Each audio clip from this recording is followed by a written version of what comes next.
Okay, thanks, guys. So as I'm looking through your slides, one of the things that is hitting me is that you all embrace exotic influences. Can you talk about that a little bit? Talk about, is it ever too much? Is it, how do you come to terms with it? Here we are in the United States.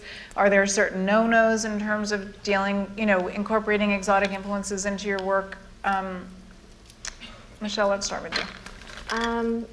I think that if you have a common thread of color or scale, then everything can always work. So I can mix Chinese with Balinese with Italian. So I think it's just about scale and color and proportion, really. And other than that, I don't see a problem. David? Hold tight. It's all natural, this mixture, because in 1700 there were 1 billion people. By 2050 there will be 10 billion. And it's a global world, and all of these influences are coming together in architecture, in decorating, the way we dress, food, whatever it is, it's a new world and it's one world. And I feel that strongly with passion. Windsor, do you have any tips in terms of? Well, I have to say that I actually went into Michelle's house about 23 years ago in Los Angeles, and I actually saw the sort of composition that she had with the arm and I remember it so, and I literally studied it. I took a snapshot in my mind. I was like, I am going to replicate that in some way, somewhere along the way. But she's the master at that, actually, and I've always been inspired by that about you. But I just love things. I just think that a home becomes a home when you buy because you love. And when you buy because you love, they always seem to have their home and their place in the room. And I think more than ever now, I think people really want a bespoke space. We're inviting people into our homes more than ever. It's the new nightclub, it's the new restaurant, it's where the people that matter to us are really gathering. So I think more than ever we want it to express who we are.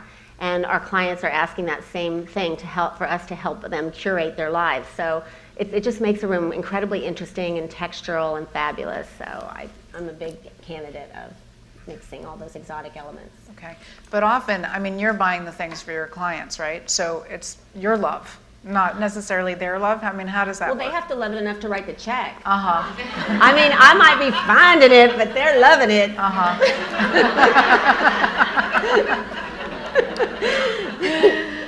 And do you find working, there's a new generation out there, and I think Domino had a lot to do with it. Domino gave permission to, permission to people to decorate for themselves. And I think that there's a lot of positive in that, and there was some negative in that too, because I think that it allowed people to think that it was easy, and it isn't easy. Anyone who's done decorating knows how hard it is. You make mistakes. I really value professionals. I think they're irreplaceable, really. So when a younger client hires you guys, do you feel like it's your role to educate them? David, let's start with you. Sometimes they're educating me. Uh-huh. It's a process of like everything I just said. We all, whatever profession you're in, whether you're a doctor, lawyer, Indian chief, designer, architect, we're adapting to a new world, and there's things that we never dreamt of that are happening, and therefore you're looking at it as objects. And I understand that, but I think we're talking about different lifestyle in the future, and much different than it is. And frankly, I read science fiction. I love it. It's frightening, but it does foretell what the future will be, and it's not the houses, most of the houses that we've built. It's a whole different other world. And therefore, I think the most important thing is the issue of what you feel comfortable with and the client needs. And that's a very difficult one.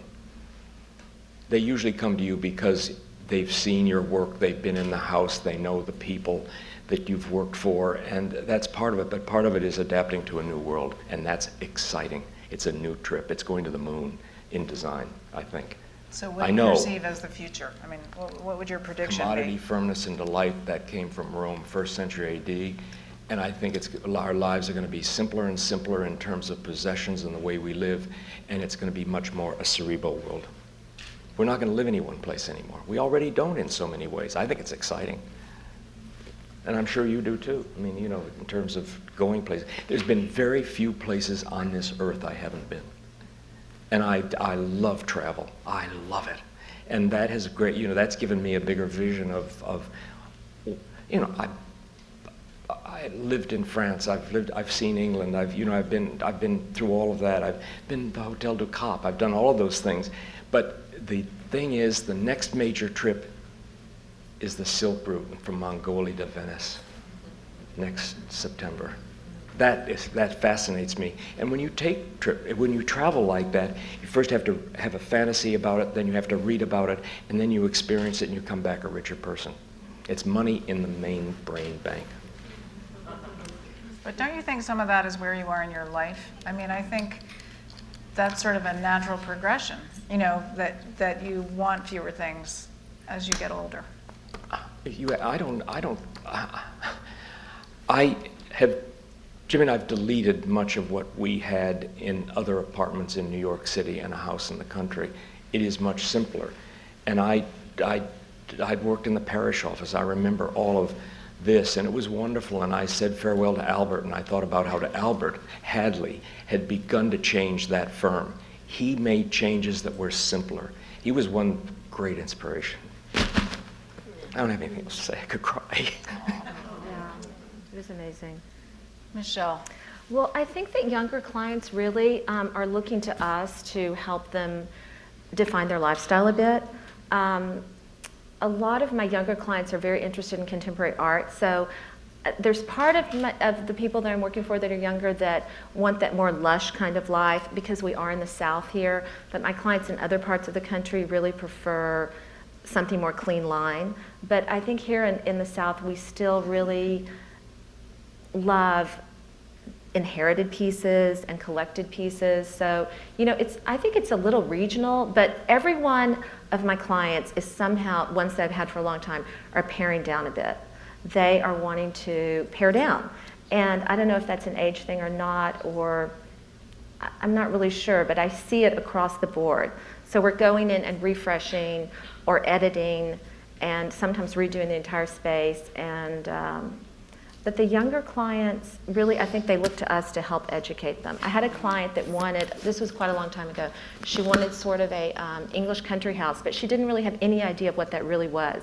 So we went to England and went to all these great houses, both in Ireland and England. And that was an amazing experience for her and me both. And so then she was able to relate to what I was trying to tell her and show her. So sometimes, yeah, you just need to take them on the road. That's a good idea. Windsor.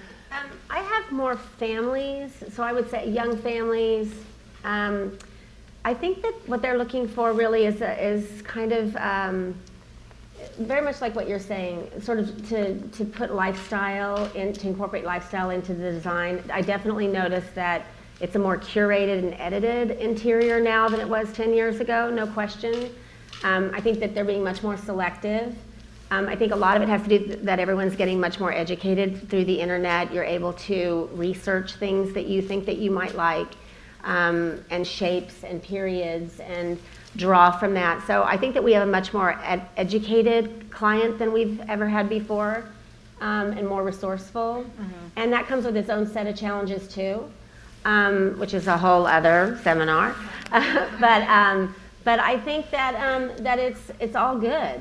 I think it's all good stuff. I think that because our world is, everybody has full access to us. You know, every one of us are armed right now with the ability to be able to get a message or send a text or whatever. So I think our homes are now becoming something very precious to us because it really is sort of where you can decompress and enjoy the things that you truly love. And so you're going to edit that experience a little bit more. So they look to us to help them with that process and to give them structure, scale.